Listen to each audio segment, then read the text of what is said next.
श्री गुरवे नमः। श्री परमात्मने नमः। ऐतरेयोपनिषद। ऋग्वेद के ऐतरेय आरण्यक के दूसरे आरण्यक के चौथे, पांचवें और छठे अध्यायों को ऐतरेय उपनिषद कहा गया है। 3 अध्यायों में ब्रह्म विद्या की प्रधानता है, इसी कारण इन्हीं को उपनिषद कहा गया है। सर्वप्रथम शांति पाठ है। वांग में मनसि प्रतिष्ठिता, मनो में वाची प्रतिष्ठिता, माँ विवरार्वीर्मा ये विधि वेदस्य वाणीस्थ श्रुतम में माँ प्रयसि आनेनाधीतेना होरात्रान् सद्धान् मृत्यं वदिष्यामि सत्यं वदिष्यामि तन्मामवतु तद्वक्तारमवतु भवतु मामवतु वक्तारमवतु। ओम शांति शांति शांति। अब ऐतरेय उपनिषद का प्रथम अध्याय आरंभ होता है।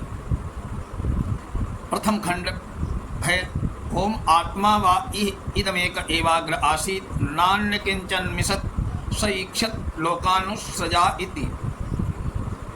इस मंत्र में परमात्मा के सृष्टि रचना विषय प्रथम संकल्प का वर्णन है। भाव यह है कि देखने सुनने समझने में आने वाले जड़ चेतन में प्रत्यक्ष जगत के इस रूप में प्रकट होने से पहले कारण अवस्था में एकमात्र परमात्मा ही थे। उस समय इसमें भिन्न भिन्न नाम रूपों की अभिव्यक्ति नहीं थी। उस समय उस परब्रह्म परमात्मा के सिवा दूसरा कोई भी चेष्टा करने वाला नहीं था। सृष्टि के आदि में उन परम पुरुष परमात्मा ने विचार किया कि मैं प्राणियों के फल कर्म भोगार्थ विभिन्न लोकों की रचना करूं। सैमान लोकान सजत अंभो मरीचिर्मरमापो दोम्भ परेण दिवं देवो प्रतिष्ठान्तरिक्षं मरीचयः पृथ्वी मरो या अधस्तात आपः। यह विचार करके कि मैं सृष्टि की रचना करूं, विभिन्न लोकों की रचना करूं, परमात्मा ने अंभ मरीचि मर और जल लोकों की रचना की। इन शब्दों से स्पष्ट करने के लिए आगे श्रुति में ही कहा गया है कि स्वर्ग लोक से ऊपर जो मह जनः तपः और सत्य लोक हैं वे और उनका आधार द्युलोक, इन 5 लोकों को यहाँ अंभ नाम से कहा गया है। उसके नीचे जो अंतरिक्ष लोक भुवन लोक है जिसमें सूर्य चंद्र और तारागण ये सब किरणों वाले लोक विशेष हैं, उसको यहाँ मरीचि नाम दिया गया है। उसके नीचे जो पृथ्वी लोक है जिसमें मृत लोक भी कहते हैं, यहाँ पर मर नाम, इसे मर नाम से कहा गया।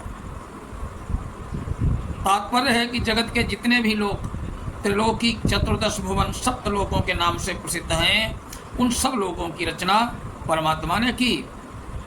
सईक्षते में लोका लोकपालानुसजायति सोभ्य एव पुरुषम समुद्धृत्या मूर्छयत। इस प्रकार समस्त लोकों की रचना करने के अनंतर परमेश्वर ने फिर विचार किया कि ये सब लोक तो रच गए, अब इन लोकों की रक्षा करने वाले लोकपालों की रक्षा मुझे करनी चाहिए, अन्यथा बिना रक्षक के सब लोग सुरक्षित नहीं रहेंगे।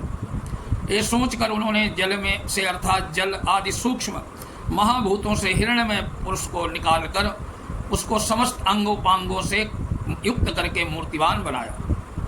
यहाँ पुरुष शब्द से सृष्टि काल में सबसे पहले प्रकट किए जाने वाले ब्रह्मा का वर्णन किया गया, क्योंकि ब्रह्मा से ही सब लोकपालों की और प्रजा को बढ़ाने वाले प्रजापतियों की उत्पत्ति हुई।